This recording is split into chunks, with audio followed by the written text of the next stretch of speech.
Olá, dando sequência à resenha. Na segunda sessão com a doutora Bárbara, ela focou na aparição de uma esfera metálica em 1987. Elton foi banhado por uma luz e inserido num ambiente pequeno, claustrofóbico, segundo ele. Ele diz assim: estou virado para a parede, com as pernas empurradas até o queixo, preso por uma espécie de névoa cinza que pressiona as minhas costas. O lugar é pequeno e úmido, como uma adega, mas não é uma adega. Sinto um cheiro nojento. Há outros espaços para corpos próximos e estruturas. É um tanto desordenado. Há seres lá em cima, posso percebê-los. Me sinto apertado e desconfortável. É diferente dessa vez. Estou me sentindo sujo e preso. Não há aquele sentimento de amor fraterno das outras vezes. Não são os mesmos seres de antes. Eu sinto ódio. Ódio da situação. Não queria estar aqui. Antes de me prender, eles me cortaram. Levantaram a minha perna e me cortaram. Eles queriam alguma coisa, não sei ao certo o que. Eles não me disseram o que pretendiam, mas de certo modo fico sabendo que eles desejam ter meios de me reconstituir se eu morrer.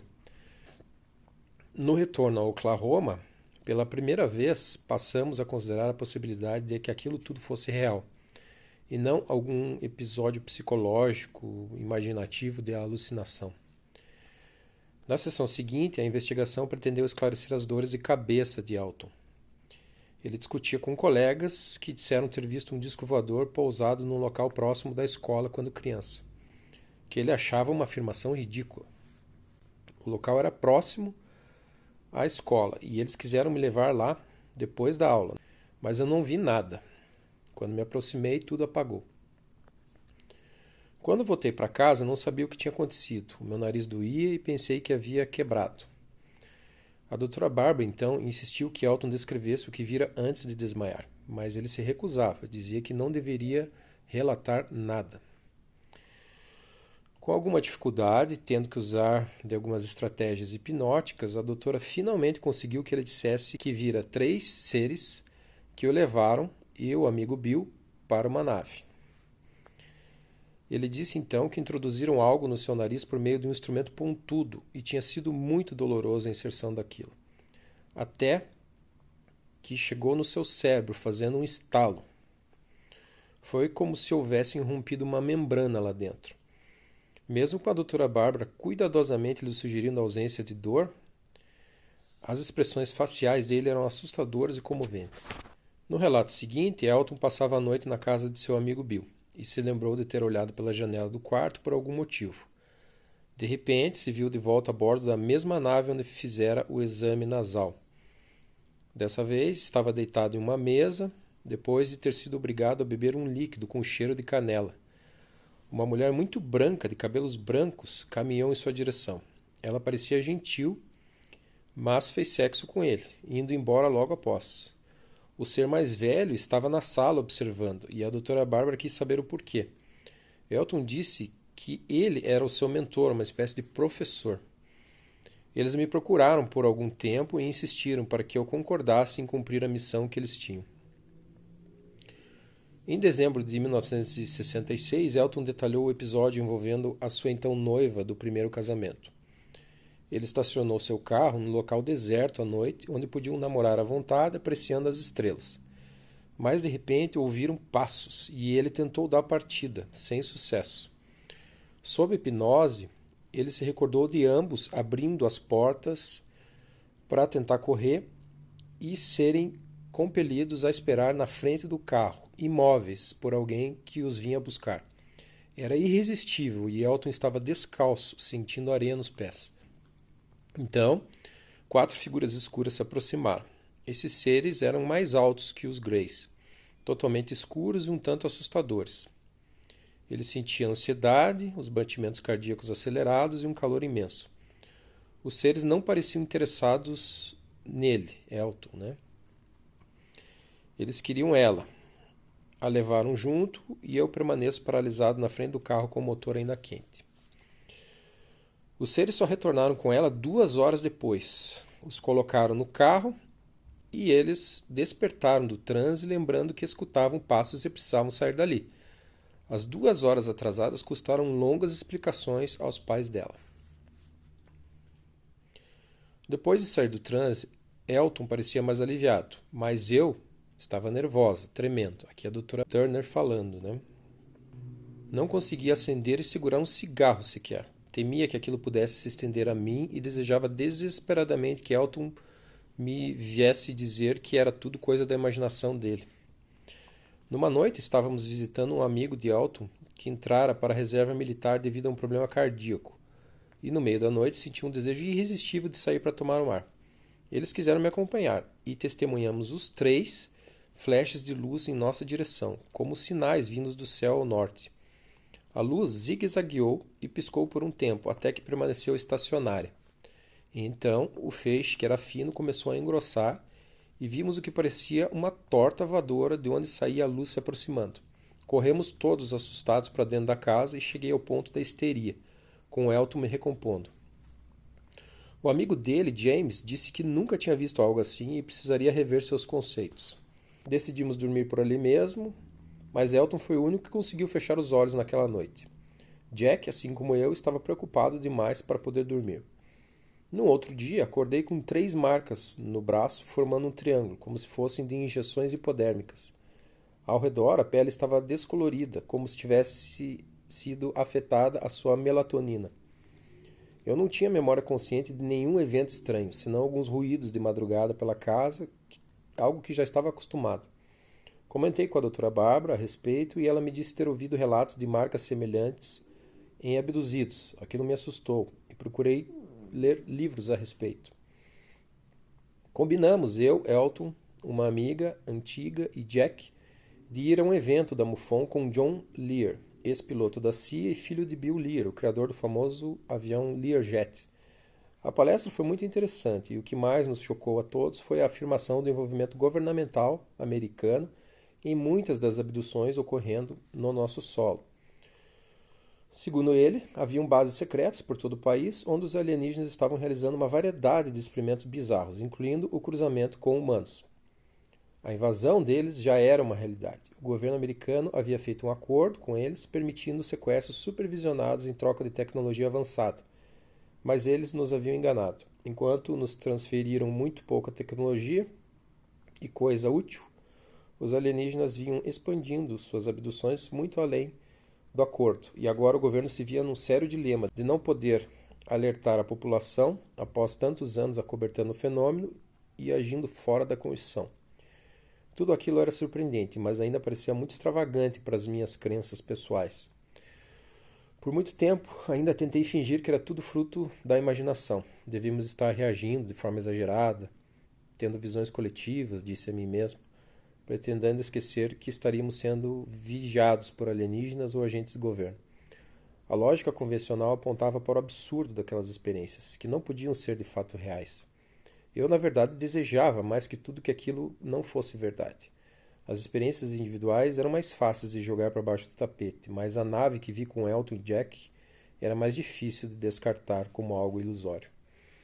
No início de setembro, retornamos a Oklahoma para mais uma série de sessões de hipnose. Conversando antes com a doutora Bárbara, havia decidido me submeter à hipnose dessa vez. Mesmo em transe, eu queria rejeitar as imagens que inundavam minha mente. E ela diz: estou deitada e vejo que não estou usando sapatos. Estou coberta por algo branco, mas não está sobre meus pés. Está mais ou menos no meio das panturrilhas. É isso que vejo. É como se eu estivesse acordando ou tentando acordar. Posso mover minha cabeça apenas até certo ponto. Não sei no que estou deitada. Você consegue mover seu corpo? Doutora Bárbara pergunta. Eu nem consigo senti-lo. Posso mover a cabeça. Olha ao seu redor, doutora Bárbara insiste. O que você pode ver? É como uma iluminação suave, meio cor de pêssego ou rosa. Eu não consigo ver acima de mim. O que está acontecendo? Sinto como se tivesse acabado de acordar. Não tenho muita consciência. Há mais espaço aqui que não consigo delimitar. O branco se espalha por toda parte, até onde posso perceber. Não consigo sentir meu corpo, não vejo onde estou deitado. Devo estar perfeitamente confortável, não sinto nada. Só sinto a minha orelha direita doendo. Sinto muita dor no ouvido. Havia movimento na sala. Alguém mexia na minha orelha direita e isso me incomodava, mas eu não conseguia ou me recusava a distinguir o que ou quem eram.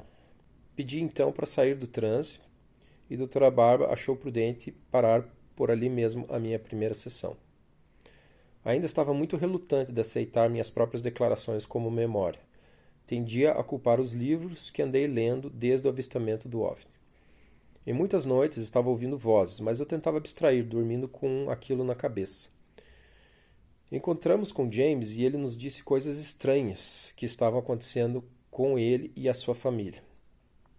Que ele foi buscar um hambúrguer com fritas num drive-thru numa noite e quando saiu notou que estava tudo frio. Pensou em reclamar, mas olhou no relógio e 2 horas haviam se passado, sem que ele percebesse. Então, episódios de Missing Time, né?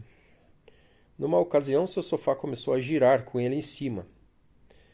Temos uma resenha aqui no canal correlacionando poltergeist, o fenômeno poltergeist, com alienígenas. Na segunda parte do livro Um Vermelho Encarnado no Céu, de Pedro de Campos. Dá uma procuradinha na playlist, mas eu vou deixar o link aqui embaixo também. É bem interessante a pesquisa que foi feita na casa do sujeito lá onde os fenômenos estavam acontecendo. O teletransporte. Mas existe um padrão um pouco diferente do poltergeist convencional. Então, o autor sugere que seriam alienígenas. Também por diversas aparições que estavam ocorrendo lá. Ele também nos contou um episódio com a sua esposa Megan. Então, aqui o Jack falando, né? Eles possuíam uma fazenda e numa tarde ela saiu para o jardim da frente, além do qual se estendiam quase 2 hectares de campo, delimitados por uma estrada e uma ferrovia. Ela estava observando a estrada onde um policial havia parado um carro. E então percebeu uma estranha luminosidade num grupo de árvores próximas à pista. Então, de repente, houve um ruído agudo e ela sentiu uma onda de choque que lhe assustou e quase a derrubou no chão. Aqui no canal também tem o relato de um avistamento que eu realizei dentro de um shopping center aqui em Curitiba e me pareceu ser exatamente isso, uma onda de choque que desceu sobre o estabelecimento. Então, provavelmente a nave era física. É bem interessante também. Você pode, só que esse vídeo não está público, você tem que entrar pela playlist ali. No campo esotéricos. Ela ficou extremamente tonta e David com seu filho a avistaram e precisaram ajudar. Assim que colocada no sofá, desmaiou e permaneceu desacordada por cerca de 30 minutos.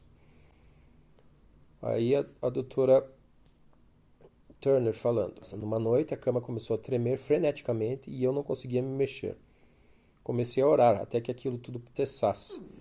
3 mulheres surgiram no quarto me dizendo que eu havia passado no teste. Nunca consegui distinguir se esse episódio foi real ou pesadelo. Foi então que recebi um telefonema de George Andrews. Ele vinha escrevendo um livro conjunto com a doutora Bárbara e me contou que ela sofreu 2 ameaças de sujeitos diversos a alertando para parar com o trabalho com os abduzidos. Que a sua filha havia sofrido um acidente de carro inexplicável e se ferido bastante, e 3 dias após, outro acidente ocorreu com a sua enteada. Ainda assim, em 12 de janeiro de 1989, conseguimos revê-la, e Elton se lembra de ter sido acordado enquanto vários alienígenas tentavam virá-lo de bruços em nossa cama. Ao vê-los, tentou resistir às suas manipulações, mas eles o viraram, puxando-o com força para o lado e para trás no processo. O resultado foi um conjunto de marcas de garras que encontramos na manhã seguinte, pois esses alienígenas, ao contrário dos pequenos Greys, eram do tipo reptiliano, com mãos palmadas em garras e olhos cortados verticalmente. Ele também lembrou que examinaram suas costas com um instrumento que não deixou marcas. Ele a descreveu como uma pequena barra com 2 pontas de caneta luminosa na extremidade curva e disse que o alienígena a segurou na base de sua coluna. A impressão de Elton foi que um instrumento de alguma forma era capaz de verificar todo o seu sistema biológico, embora ele não tivesse como saber exatamente o que estava sendo feito com ele. Isso era tudo o que ele lembrava, e na melhor das hipóteses era uma história incompleta. Mas sabíamos que isso era típico das experiências da maioria das pessoas sob regressão. encontrando lacunas na cadeia de eventos que nem mesmo a hipnose conseguia resgatar. O livro, então, da Dra. Turner prossegue com mais algumas dezenas de eventos envolvendo a Dra. Turner e o seu marido Elton, o amigo James e a esposa na fazenda deles. E ela conclui: cada vez mais pessoas estão acordando para o fato de que as suas vidas têm sido pontuadas por visitas intrusivas de seres desconhecidos. Muitos deles, que mantiveram suas histórias em segredo, como nós fizemos durante tanto tempo, estão agora avançando, ignorando a ameaça do ridículo porque sabem que as suas experiências são reais e querem uma explicação. Eu quero uma explicação. Se não há ninguém nesse planeta que tenha uma, pelo menos quero saber o que os poderes do mundo estão fazendo para encontrar uma solução. Investigadores competentes, utilizando a lei da liberdade de informação, obtiveram documentos oficiais que constatam a existência de envolvimento secreto do governo americano com OVNIs. Mas tudo o que realmente aprendemos com isso é que existem muitos mais segredos ainda mantidos fora do alcance do público. Talvez, como alguns investigadores disseram, toda a atenção dos meios de comunicação social aos OVNIs seja parte de um esforço orquestrado para preparar o público para a verdade. Eles estão aqui. Eles estão fazendo coisas estranhas com nossos corpos e mentes. Essas ações podem ser para o benefício da humanidade ou para os próprios fins egoístas desses alienígenas. Se não aprendermos o propósito dessas suas intrusões, nunca seremos mais do que vítimas indefesas. Agora, para finalizar, você vai ver 3 vídeos envolvendo cabeça de gado. São 2 abduções e uma tentativa, filmada na Argentina. Então,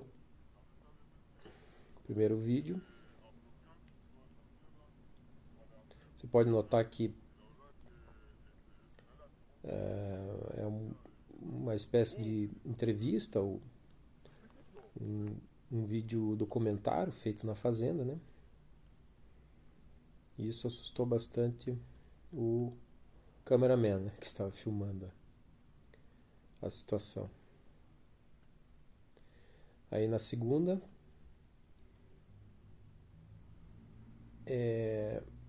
também parece que foi um flagrante não forjado, né? A pessoa estava filmando as vaquinhas lá e daí o terceiro vídeo, que segundo consta foi filmado na Argentina, da tentativa do... E esse vídeo é interessante porque dá para ver um OVNI partindo em alta velocidade próximo ao orb no final. If this video is real, then maybe there was an attempt by a UFO to kidnap a calf in order to mutilate it, and then throw a dead body somewhere nearby. Então seria isso. Ficamos por aqui. Até mais.